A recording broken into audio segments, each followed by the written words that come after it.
if you don't apologize to MS. Hammond, we'll be back. The taller one name tag reading Williams in block letters spoke without blinking, his voice flat and mechanical, like he'd rehearsed this exact sentence 100 times in front of a mirror. Behind him, his partner shifted his weight nervously, hand hovering near a radio clipped to his tactical vest. The radio crackled with static, and beneath the white noise, I heard something that made my blood run cold. A woman's voice, soft, controlled, waiting. They'd been standing at my gate for 6 hours.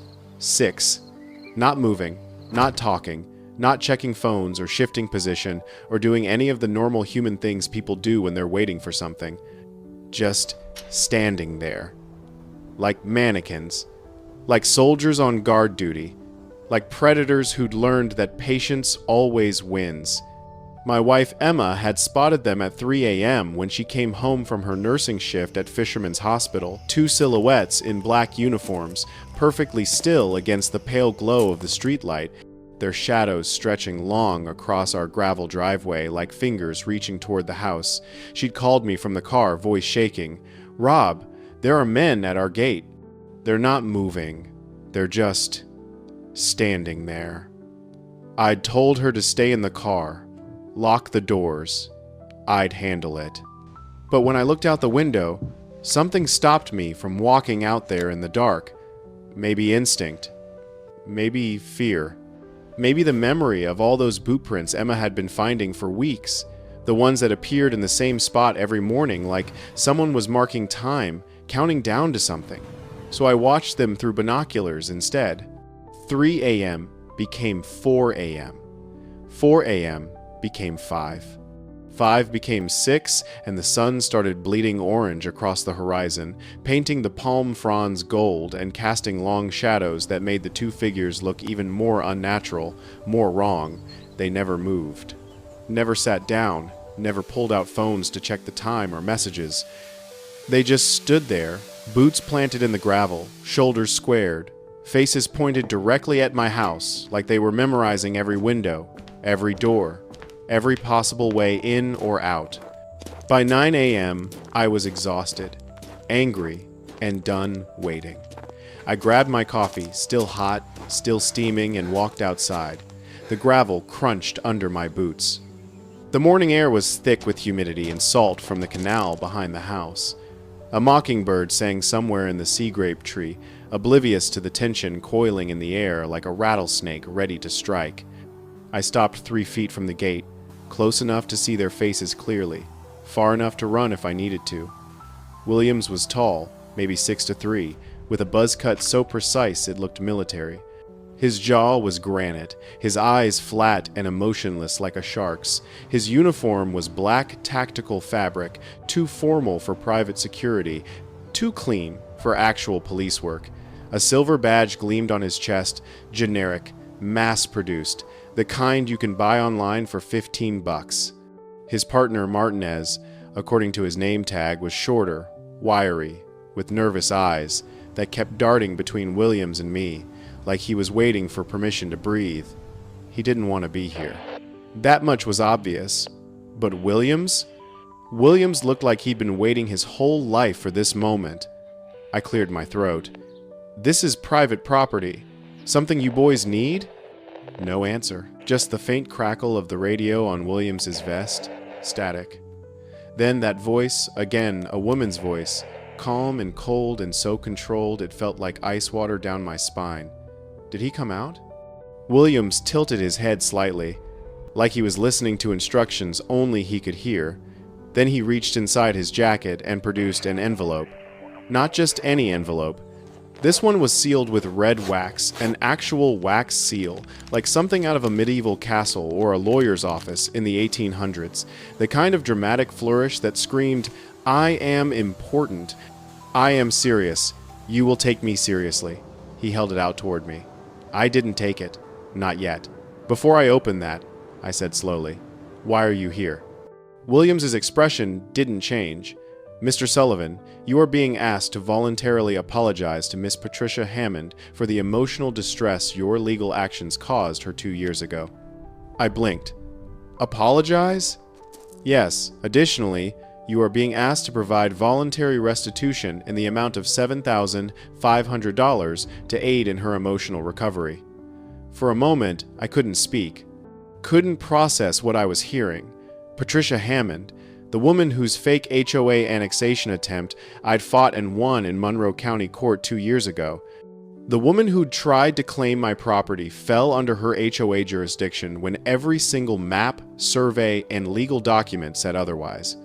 The woman who'd lost so badly in front of Judge Ramirez that she'd screamed at me in the courthouse parking lot, face red, fists clenched, voice shaking with rage. "You humiliated me. You'll regret this. This isn't over." And now she'd sent 2 men in tactical uniforms to stand at my gate for 6 hours and demand money. I looked Williams dead in the eye. "Tell Miss Hammond. She lost that case fair and square. She committed fraud. The judge said so, and if she has a problem with that, she can take it up with her lawyer." I turned toward my truck. That's when Williams moved. His fist caught the back of my head, a sharp, deliberate impact that sent white lights bursting behind my eyes like fireworks going off inside my skull. I stumbled forward, tried to turn, tried to raise my arms. Another punch. Ribs. Pain exploded through my side like someone had stabbed me with a hot iron. Martinez hesitated. I saw it in his eyes. That flicker of doubt. That moment where he could have walked away, and then he joined in. Not because he wanted to, because following orders was easier than thinking. A boot to my kidney. A fist clipping my jaw. Gravel scraping my cheek as I hit the ground hard, the taste of copper flooding my mouth. The world tilted sideways. Boots. Fists. The smell of sweat and cologne and cigarette smoke. Someone's knee slammed into my gut, and all the air left my lungs in a single, desperate gasp. And through the ringing in my ears, through the haze of pain and shock, I heard it again. That woman's voice. Calm, cold, in control. "That's enough. Leave him." Footsteps retreated. A car door slammed somewhere in the distance. Tires peeled off gravel, the sound fading like a nightmare receding at dawn. And I lay there on my own driveway, blood pooling near my ear, staring up at the palm fronds, swaying gently in the breeze like nothing had happened, like the world hadn't just shattered around me. Welcome to the Florida Keys, 2024, where HOA presidents don't forgive. They plan. They wait. They send messengers. My name is Robert Sullivan, 51 years old. Former contractor, boat mechanic, hurricane survivor. Current target. This is how Patricia Hammond tried to destroy me, and how I made damn sure she'd never hurt anyone again. 2 years earlier, March 2024, when Emma and I bought our house in Marathon, Florida, mile marker 50, halfway down the Keys. Right where the ocean meets the Gulf, we thought we'd found paradise. And for a while, we had turquoise water stretching out forever, palm trees swaying in the trade winds, conch houses painted pastel pink and yellow and key lime green, their tin roofs gleaming in the sun. The kind of place where you wake up to roosters crowing and fall asleep to the sound of waves lapping against dock pilings. Jimmy Buffett, country, Margaritaville, the last American frontier where you can still live on your own terms if you're willing to deal with hurricanes and heat and humidity that makes your shirt stick to your back year-round. Our house, 1,950 seconds concrete block construction, built to withstand Category 5 winds, sitting on a double lot with direct canal access and a dock where I could tie up my skiff and be on the flats in 10 minutes flat. No HOA. That was the key selling point. Our realtor, a sunburned woman named Carla, who'd lived in the Keys for 30 years and knew every property line dispute from Key Largo to Key West, had been very, very clear. This property is outside Coral Breeze community boundaries. You are not subject to their rules, their fees, or their bullshit. You're neighbors, not members. Got it? I got it. I'd checked anyway. Triple checked, actually, because I'm not the kind of man who leaves things to chance. Hired a surveyor. Reviewed plat maps dating back to 1987 when Coral Breeze was first developed. Pulled county records. Read deed restrictions until my eyes crossed. Our property line ended exactly where Coral Breeze began, a clear, legal, undisputed boundary marked by survey stakes and recorded with Monroe County in 3 separate filings. We were outside their jurisdiction. That distinction mattered, because Coral Breeze HOA, run by a woman named Patricia Hammond, had a reputation that stretched from Marathon to Islamorada and back. Fines for unapproved mailbox colors. Liens for boats parked in driveways longer than 48 hours. Foreclosure threats over backyard tiki bars that didn't meet architectural standards. Letters threatening legal action if your grass was half an inch too long, or if your trash cans were visible from the street for more than 2 hours on collection day. Patricia Hammond wasn't an HOA president. She was a tyrant with a clipboard, a law degree she'd supposedly earned from some online university nobody had ever heard of, and an ego the size of the overseas highway. I'd heard the stories at the Sombrero Beach Pavilion, at the Publix checkout line, at the marine supply store where I bought boat parts. She fined my mother $500 for planting bougainvillea without board approval. She put a lien on my house because my shed was painted the wrong shade of beige. She threatened to foreclose on with an 80-year-old veteran over a fucking garden gnome. So when Emma and I signed the closing papers and Carla handed us the keys with a grin, I breathed a sigh of relief. No HOA, no Patricia Hammond. No clipboard tyrants telling me what color I could paint my own damn house. For 18 months, it was perfect. Emma worked night shifts at Fisherman's Hospital in Marathon, 12-hour shifts 3 or 4 nights a week, the kind of brutal schedule that turns minutes into hours and hours into something heavier, something that grinds you down until you're running on caffeine and muscle memory and sheer determination to save one more life. She'd come home at 7 a.m. with dark circles under her eyes, drop her bag in the kitchen, kick off her shoes, and fall asleep on the couch before I could even ask how her shift went. I kept the house quiet for her. No power tools during the day, no music loud enough to carry through the walls, no hammering or sawing or anything that would disturb the rest she'd earned, saving lives all night. I worked on boats instead, contract work, fixing engines, replacing hull planks, recaulking deck seams. Honest work, quiet work. The kind where you lose yourself in the rhythm of sanding and varnishing and forget the world exists outside the sound of sandpaper on wood. We had a routine, a rhythm, a small, quiet, good life. And then Patricia Hammond decided our property should have been part of Coral Breeze all along. It started in March 2024, 18 months after we'd moved in. I walked out to the mailbox one morning, coffee in hand, planning to spend the day replacing the dock's rotten pilings, and found an envelope inside. Not a normal envelope. This one was thick, official looking, with the Coral Breeze HOA logo embossed in blue and gold across the top like it was a summons from the Queen of England. I opened it, standing right there on the road, palm trees rustling overhead, a pelican watching me from a nearby piling like it knew something I didn't. Property, boundary realignment. Dear homeowner, due to updated surveys and historical boundary reviews, it has been determined that your property at 11847 Overseas Highway falls within the Coral Breeze Community HOA jurisdiction effective immediately. Monthly dues, $450. Retroactive assessment, the 1st of January, 2024, to present, $1,350. Late fee, non-payment penalty. $2,700 total amount due. $4,500 payment is due within 14 days to avoid additional penalties and potential legal action. I read it twice. Then, a third time. Then I laughed a short, sharp bark of disbelief that made the pelican take flight. This was insane. Our property line hadn't moved, survey stakes hadn't moved, county maps hadn't changed. This was fraud, plain and simple.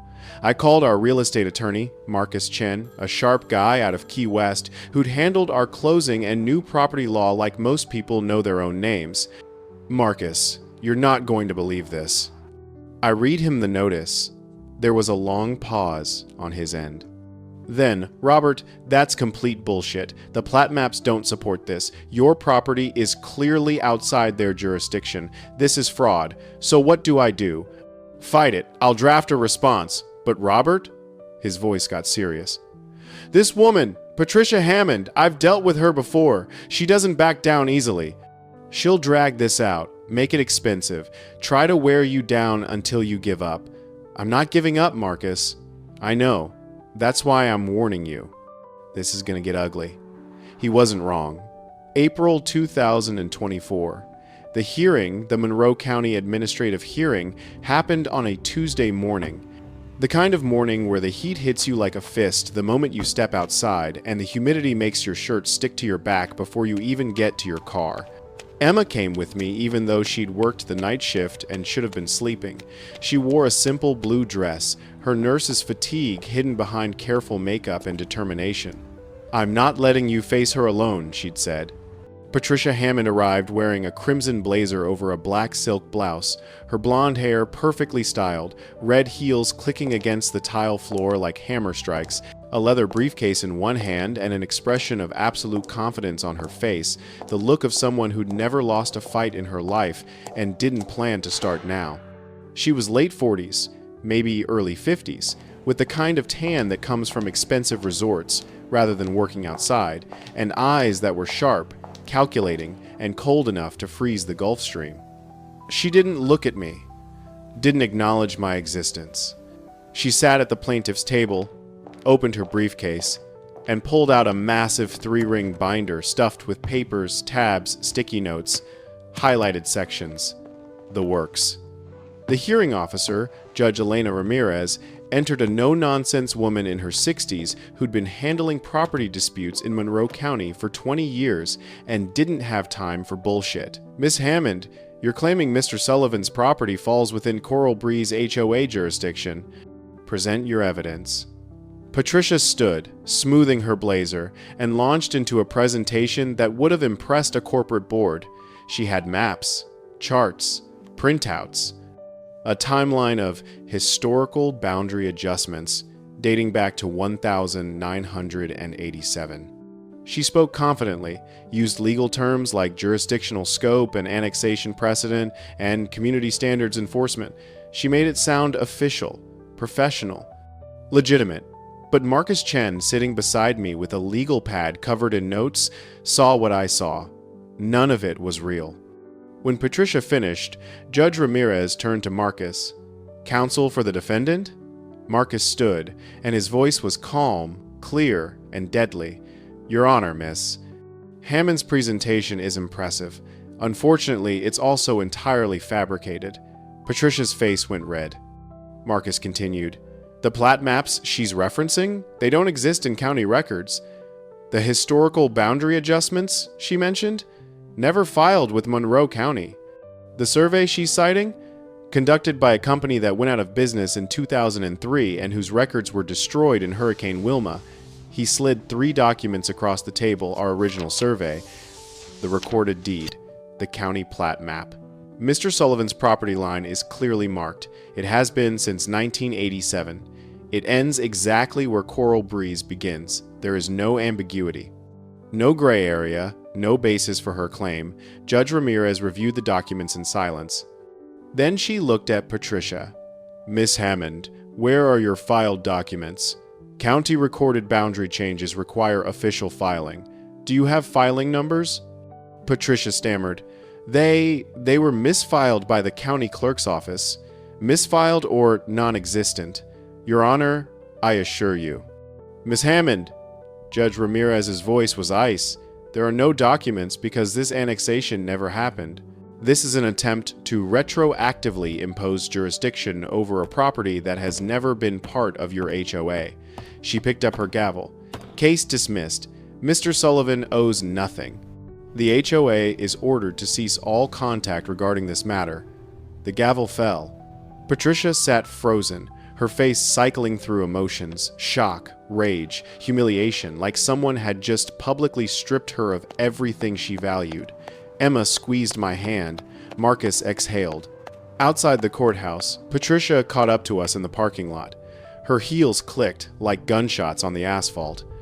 Her face was crimson now, not from her blazer, but from rage so pure it radiated off her like heat shimmer on summer pavement. "You humiliated me!" she hissed, getting close enough that I could smell her perfume, expensive, floral, sickly sweet. "Do you have any idea what you've done?" "Ma'am, you tried to defraud me," the judge agreed. "This isn't over, Sullivan." Her voice dropped to a whisper, but it was more threatening than a shout. "You'll regret this.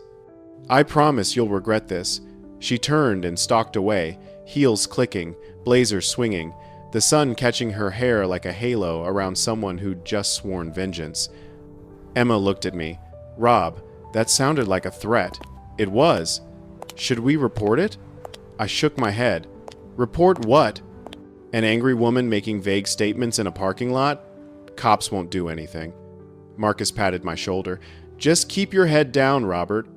People like her make noise for a while, then move on to the next fight." I wanted to believe him, but even then, something in my gut said, this isn't over. Patricia Hammond wasn't the type to lose quietly. She was the type to plan, to wait, to strike when you least expected it. And for 18 months, I almost forgot about her. Almost. October 2025. The shadows return. For 18 months after the hearing, life returned to normal. Emma worked her shifts. I fixed boats. We grilled on the dock, watched sunsets over the canal, drank beer while pelicans dove for baitfish, and the occasional manatee surfaced with a gentle whoosh of breath that made us both smile. No HOA notices. No Patricia Hammond. No clipboard tyrants. Just peace. Then things started shifting. Small things at first. Easy to dismiss. Emma came home from a night shift in late October, dark circles under her eyes deeper than usual, moving slowly like every step hurt. She dropped her bag by the door and said quietly, "Rob, someone was at the gate last night." I looked up from coffee. "Animal?" "No." She shook her head. "People. I heard whispering, and I smelled cigarette smoke. That got my attention. Neither of us smoked. Our neighbors, retirees, mostly. Snowbirds who spent summers up north, went to bed at 8 p.m. and didn't exactly hang out on the street at 2 a.m. having whispered conversations. You sure? Rob, I'm an ER nurse. I know the difference between paranoia and real danger. There were people at our gate last night. I set down my coffee. I'll check the cameras. We'd installed a simple security system when we moved in. Nothing fancy. Just motion-activated cameras covering the driveway, front gate, and dock. Basic protection against the occasional drunk tourist who wandered off the highway, or the rare burglar stupid enough to try breaking into houses in a neighborhood where everyone owns guns. I pulled up the footage from the night before. 2:43 a.m. Motion alert. The camera showed a blur, human-shaped, definitely human-shaped, standing just behind the sea grape tree near our front gate. No clear face. The figure was angled away from the camera, like they knew exactly where it was and how to avoid it. Just a shape. Stillness. Someone standing there for. I checked the timestamp. 4 minutes. 4 minutes of just standing there. Not moving, not looking around, not checking a phone, or smoking, or doing anything normal. Just standing. Watching. Probably kids, I said, not believing it. Teenagers screwing around. But the boot prints Emma found the next morning weren't from kids. They were deep, heavy. The kind made by someone wearing tactical boots, or work boots, something with a thick sole and significant weight, and they were in the same spot. The exact same spot where the camera had picked up that blur. The gravel was compressed around the shape of the sole, like someone had been standing there for a long time, shifting weight slightly, but never moving, just watching our house from the shadows. Emma crouched beside the prints, studying them with the kind of focus she used when assessing trauma patients. "Rob, these are fresh. And look," she pointed. The heel is deeper than the toe. That means they were standing still, not walking, not pacing, just standing. I felt something cold settle in my stomach. "I'll set the cameras to higher sensitivity," I said, "and we'll keep the porch light on." "Okay." She didn't sound convinced. "But Rob, this doesn't feel random." She was right. It didn't feel random. It felt like surveillance. 3 nights later, another envelope appeared. Not in the mailbox this time. Placed by hand, wedged into the seam of our front gate like someone had walked right up to our property, stood there in the dark, and carefully slipped it into place. Emma found it at dawn when she came home from her shift. She didn't open it. Just brought it inside and handed it to me with hands that trembled slightly. "Rob, I don't think this is kids." I opened it. White paper, cheap black ink. 3 words in block letters. "This isn't over." I read it twice, then looked at Emma. Her face had gone pale. Not from fear. Emma didn't scare easily after 10 years working ER night shifts in South Florida, but from recognition. "Rob," that's what she said, in the parking lot, after the hearing. "Patricia." "Yes." I crumpled the paper, then smoothed it out again. "Evidence. Keep everything." "I'm calling the sheriff." Monroe County Sheriff's deputy arrived an hour later, a young guy, mid-20s, sunburned and polite, name tag reading Jenkins. He took a statement, photographed the envelope, checked the camera footage. "Mr. Sullivan, I'll be honest. Trespassing complaint with no clear suspect? Not much we can do. The footage shows someone, but we can't ID them." "What about the message?" Emma asked. "That's threatening." "It's vague, ma'am." "This isn't over. Could mean anything. Could be a neighbor mad about something. Could be kids pulling a prank." "It's not kids," I said. Jenkins looked at me. "You got someone specific in mind?" I hesitated. Accusing Patricia Hammond without proof? That could backfire. Make me look paranoid. Give her ammunition if this went legal again. "No, I lied. Just a feeling." Jenkins nodded. "Well, keep documenting. If it escalates, call us immediately. But right now, this is just unsettling, not criminal." After he left, Emma sat on the couch, arms wrapped around herself. "He doesn't believe us." "He does. He just can't act without evidence." "Rob, someone is watching us. I can feel it." I sat beside her, pulled her close. "I know. I feel it too. That night, I didn't sleep. I sat by the window with the lights off, watching the street, waiting for movement. At 3:21 a.m., I heard it, a faint scrape, metal on metal, someone touching our gate. I grabbed my flashlight and moved to the window. Nothing, just shadows and palm fronds swaying in the breeze. But when I checked the camera footage the next morning, there it was, a shape, moving along our fence line, pausing at the gate. Reaching out, I could see the arm extending and touching the latch, testing it, seeing if it was locked. Emma watched over my shoulder, her breath catching. "Rob, they're not just watching anymore. They're checking entry points." I zoomed in on the timestamp, 3:21 a.m. The same night Emma heard breathing, the same timeline as the boot prints. Someone was scouting our property. And scouting means intention. Scouting means planning. Scouting means they're preparing for something worse. Act escalation. The fake boundary notice appeared 1 week later. Not in our mailbox. In Linda's mailbox, our neighbor, 2 houses down, a retired teacher who'd lived in the Keys for 40 years and knew everyone on the street. She waved it at me like a battle flag as I walked to my truck, her face flushed with anger and confusion. "Rob, have you seen this?" She handed me a stack of papers, 4 pages stapled together, Coral Breeze HOA logo at the top, blue and gold and official looking, notice of boundary realignment, effective immediately. My stomach dropped. Expanded jurisdiction, community cohesion zone, compliance guidelines. The language was different from Patricia's first attempt, more sophisticated, more careful, like someone had hired an actual lawyer to make it sound legitimate. But the intent was the same. I flipped to page 3, a map, color-coded zones. And there, marked in gray, Different from the surrounding properties was my house, not Linda's, not the retirees across the street, not anyone else's, just mine.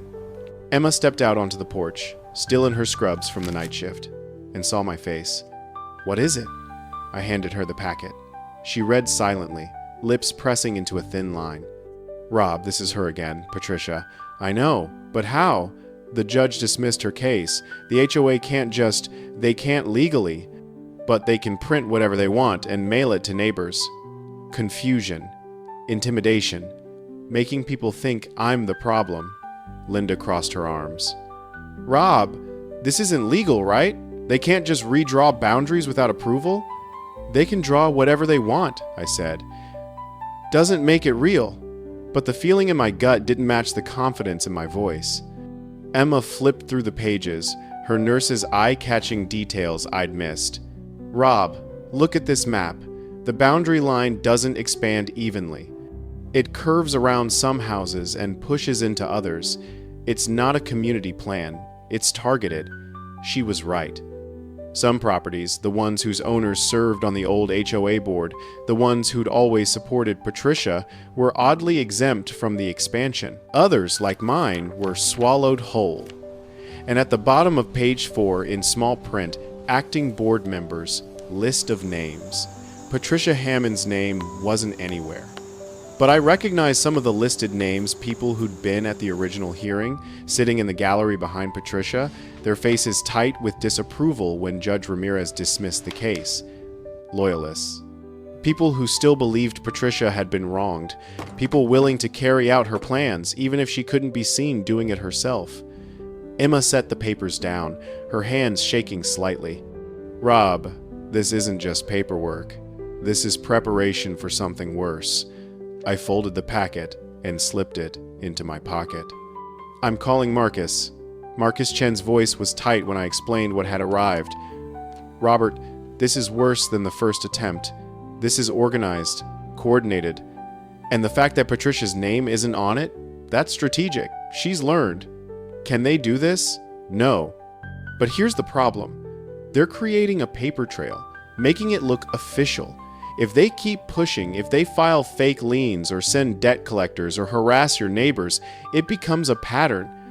And patterns are expensive to fight. What do?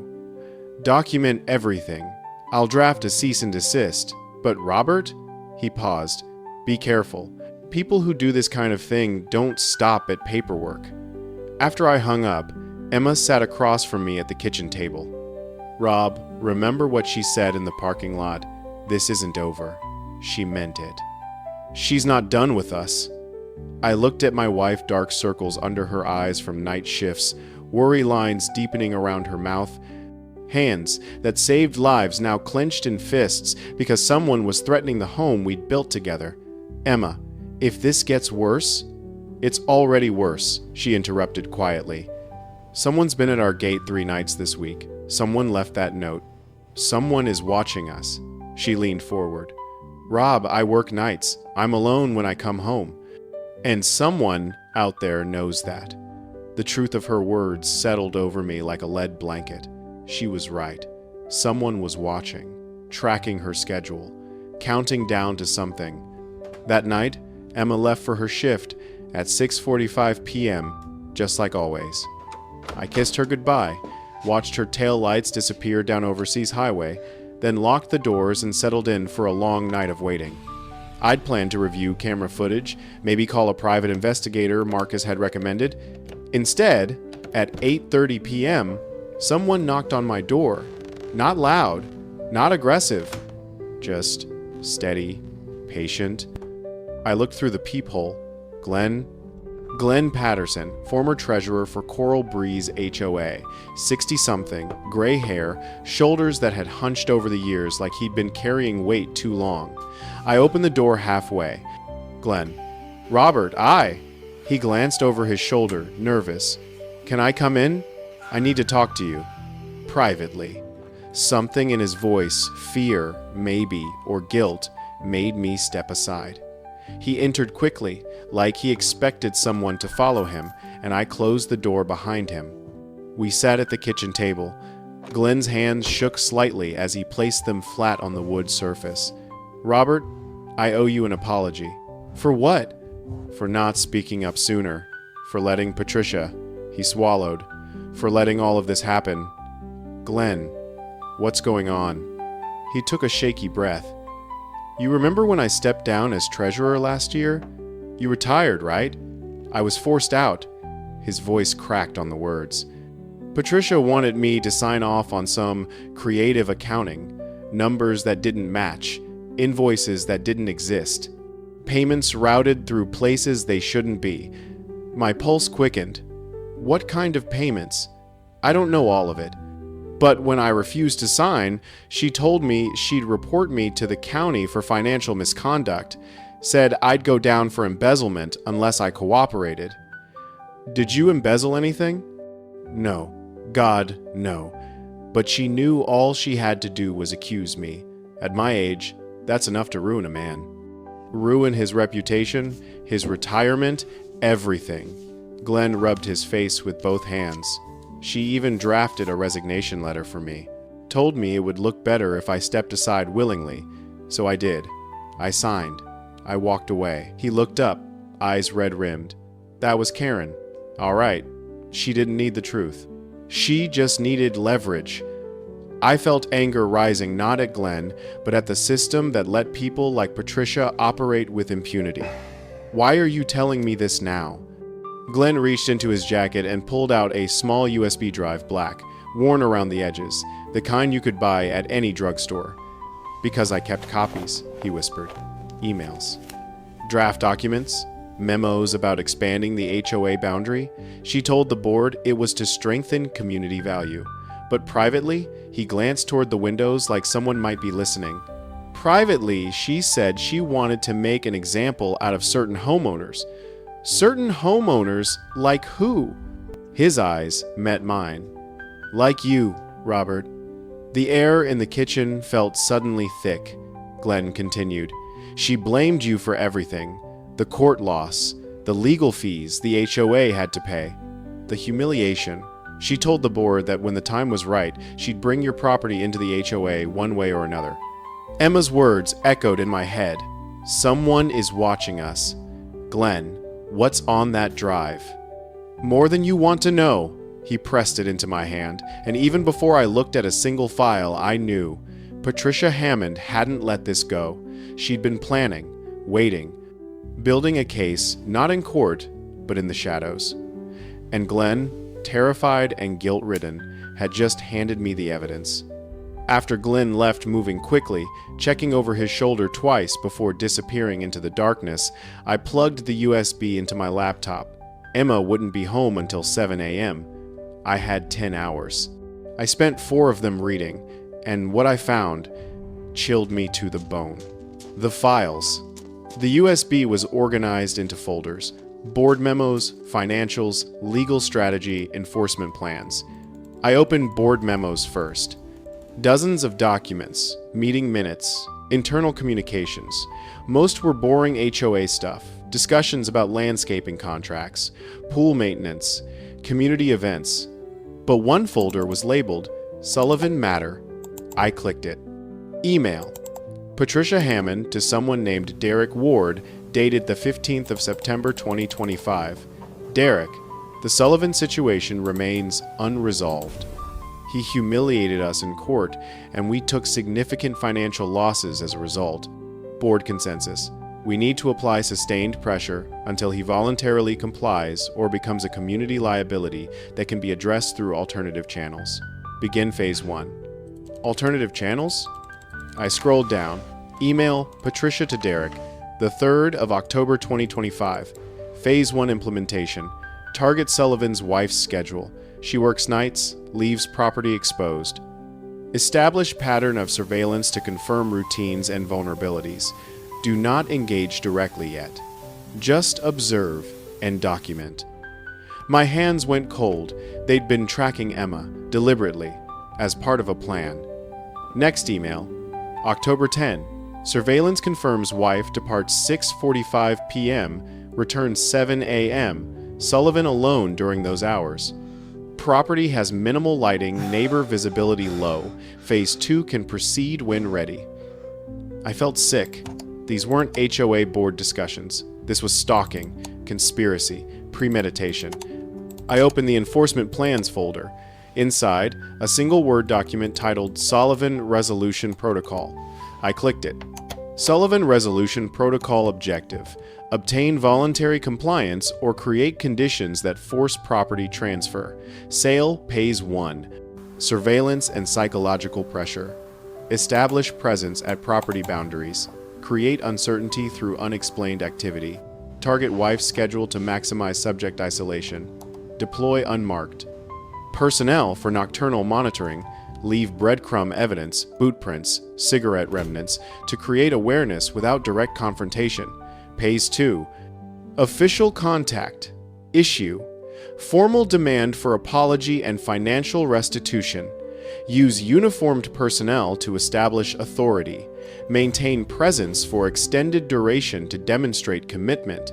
Radio communication to division. Reinforce hierarchy and control. Phase 3. Escalation if non-compliant. Content redacted. The document ended there. Phase 3 was blank. Redacted. Deleted. But the implication was clear. If I didn't comply, something worse was planned. I opened the financials folder. Payment records. Wire transfers. Invoices. The 20th of October, 2025. Payment to Coastal Security Services, LLC. $10,000 authorization. Patricia Hammond memo. Professional consultation services. I googled Coastal Security Services LLC, Florida. Nothing. Company didn't exist. I checked the Florida Department of State Business Registry. No record. Fake company. Fake invoice. Real money. Money paid to someone for professional consultation services. The kind of vague language that could mean anything. Or everything. I kept digging. Found audio files in a subfolder labeled Recorded, calls 6 files, all time-stamped, all unlabeled except for dates. I clicked the first one. Patricia's voice filled my kitchen, calm, controlled, professional. I don't want police involved. That ruins everything. It needs to look like instability on his part, a hot temper, a man who can't control himself when challenged. Another voice. Male, unfamiliar, and if he gets physical, then you respond appropriately, but only in defense.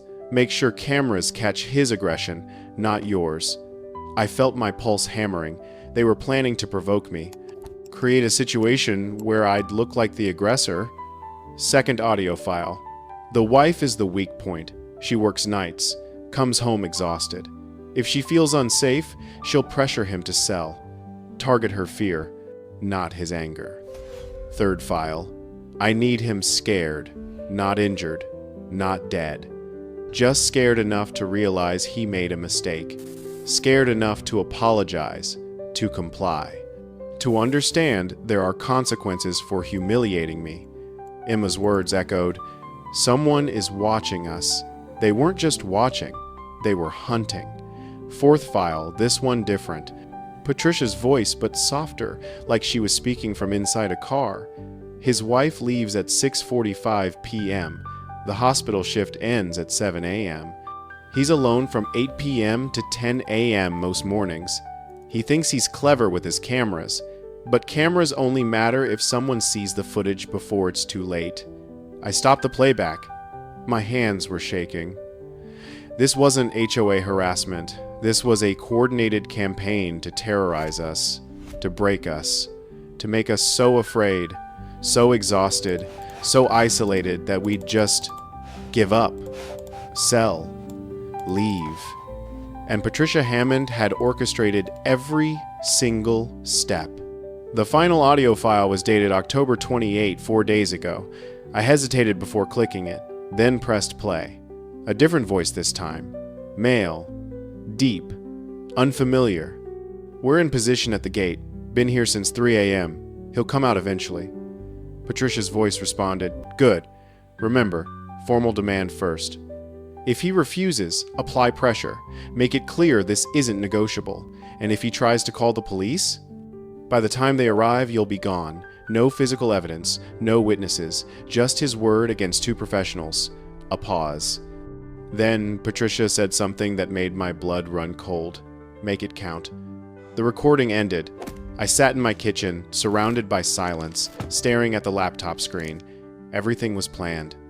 The surveillance, the notes, the boot prints, the fake boundary documents, all of it building towards something specific, something violent. And tomorrow, according to the most recent audio file, 2 men would be at my gate, waiting. I should have called the police immediately. Should have taken the USB to Detective Ramos, to the sheriff, to someone with authority.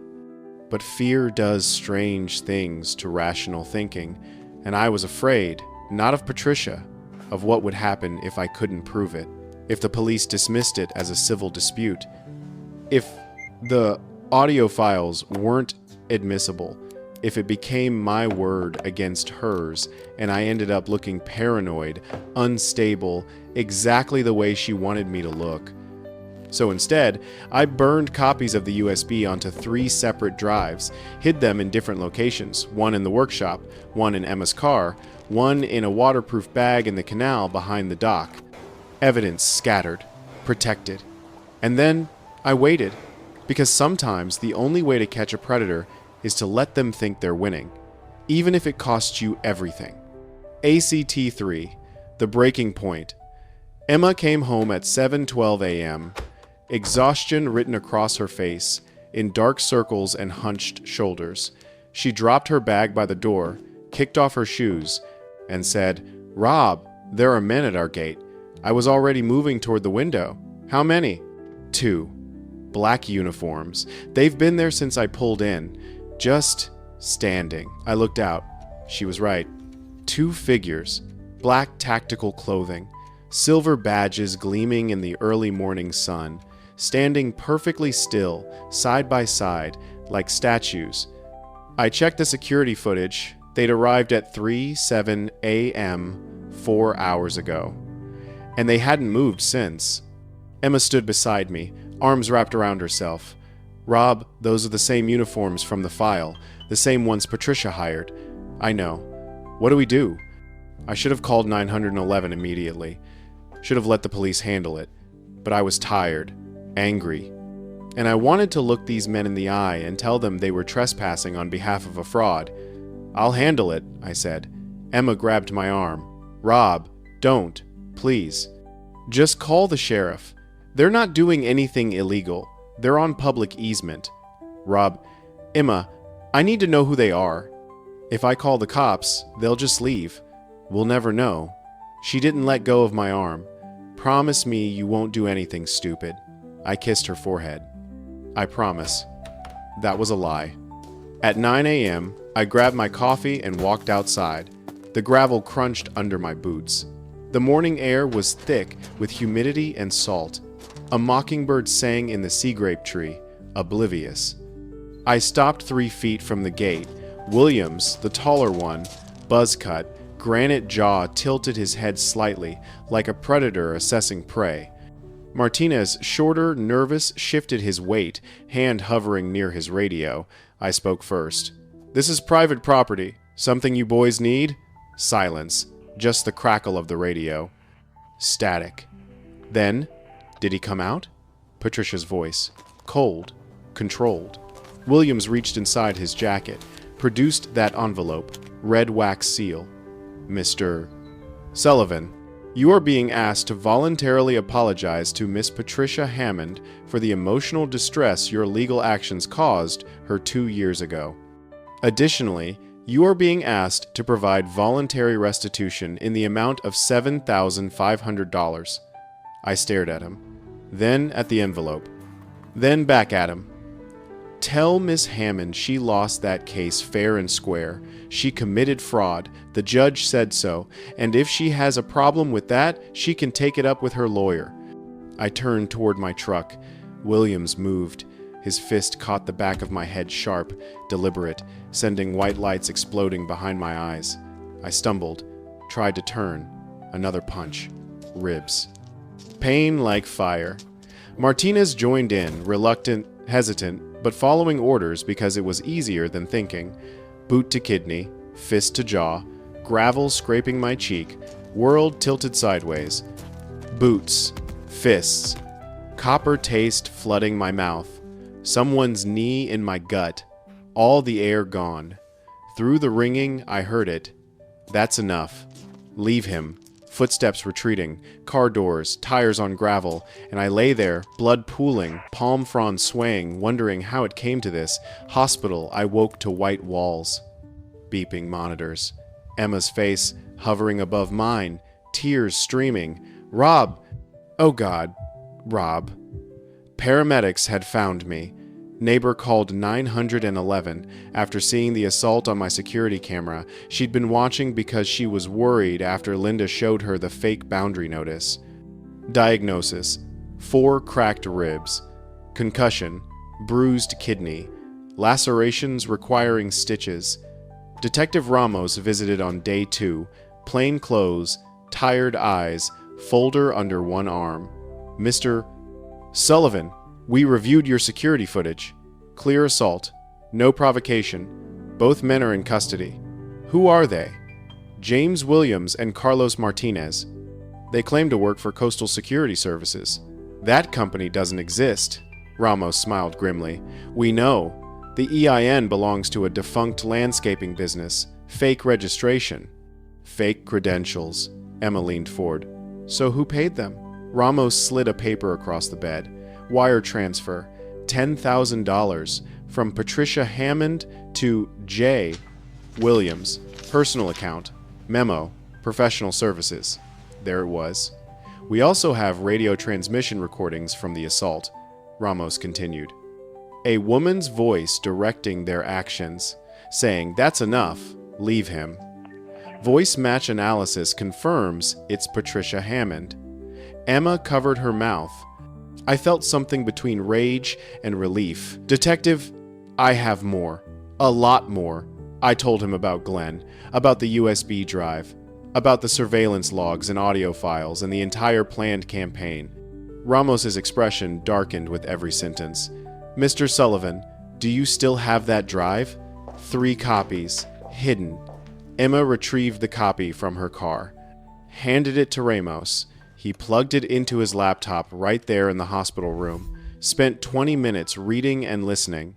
When he looked up, his face was stone. This isn't HOA business anymore, Mr. Sullivan. This is organized conspiracy, stalking, premeditated assault, interstate wire fraud if any of these payments cross state lines. He stood. I'm referring this to the state attorney and the FBI. Patricia Hammond is facing serious time. After he left, Emma held my hand. We're not crazy, she whispered. No, I said, we're not. But I also knew Patricia Hammond was still out there. Arrest warrant hadn't been served yet.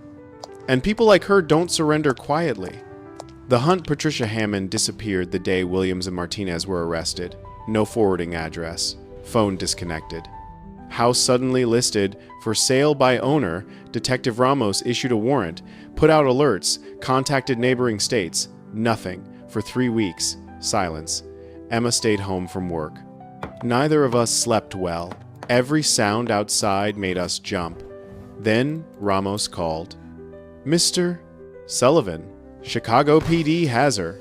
Chicago? She was running a property scam targeting elderly homeowners, fake hazard insurance. Someone got suspicious when her ID didn't match the name she gave. Detective ran facial recognition, got a hit from our Texas alert. How did she get to Chicago? Drove. Used her maiden name at hotels. Paid cash. But she made a mistake, used the same email pattern from her HOA days. Criminals get predictable. Emma was listening on speaker. What happens now? She asked. She's being extradited to Florida. The DA wants her for conspiracy, aggravated assault by proxy, stalking, witness intimidation, wire fraud. Illinois wants her for elder fraud. Texas has filed charges too, something about another HOA case she was involved in years ago. Ramos paused. Mr. Sullivan, the USB drive you provided, it didn't just close your case. It opened hers. Those audio recordings, the surveillance logs, the payment records, they prove a pattern of behavior going back years. Fraud, extortion, intimidation. How much time is she facing? 20 years minimum, probably more once all the charges stack up. After he hung up, Emma and I sat in silence. Finally, she asked, "Is it really over?" I looked at my wife, the woman who'd worked night shifts while someone tracked her schedule, who'd heard breathing at our gate and known it wasn't paranoia. "Yeah," I said, "it's over. Act 5. Aftermath. 6 months passed. Not quickly, not dramatically, just naturally. Like healing happens slowly at first, then all at once you realize the pain isn't there anymore." By summer, the palm trees behind our house were full and green. The canal smelled like salt and sunlight. Pelicans dove for bait fish. Manatees surfaced with gentle whooshing breaths. Emma suggested a gathering. Just neighbors, something small. A thank you dinner. Word spread fast in a community that was learning to be a community again. By the time we lit the grill, folding chairs filled the yard. Kids ran through sprinklers. Someone brought a speaker playing reggae. Conch fritters appeared on paper plates. It wasn't loud. It wasn't wild. It was human. Linda brought potato salad and an apology. "Rob, I'm sorry. We all are. We knew Patricia was difficult, but we didn't speak up." "You're speaking now," I said. Glenn showed up late, carrying a wooden sign, hand-carved, polished oak. "This property is protected, legally and otherwise." "Thought you could use this," he said quietly. I mounted it by the mailbox while the sun set over the water, casting long orange shadows across the gravel where Williams and Martinez had stood. Later, Emma and I sat on the dock, feet dangling over the canal. "You think she'll ever get out?" Emma asked. "Eventually, but by then we'll be old and gray and she'll just be tired." Emma leaned her head on my shoulder. "It feels good, being home again." "Yeah," I agreed. "It does." The next morning, I found an envelope at the gate. Not threatening, just a note. "To the man who reminded us that fear only wins when good people stay silent. Your neighbors." I showed Emma. She smiled. That afternoon, I walked the property line, past the sea grapes where someone had hidden, past the gate where boot prints had appeared, past the dock I'd rebuilt after Hurricane Irma. For the first time in a year, I didn't look over my shoulder. I didn't expect black uniforms. I didn't brace at gravel sounds. I just felt the breeze and heard the palm fronds rustling and the canal lapping against the pilings. When I got back, Emma was on the porch reading. She looked up, smiled. I sat beside her. No words needed. Some battles end with sirens, some with verdicts. The best ones end quietly, with a porch, a breeze, someone you love, and the knowledge that the monsters are gone.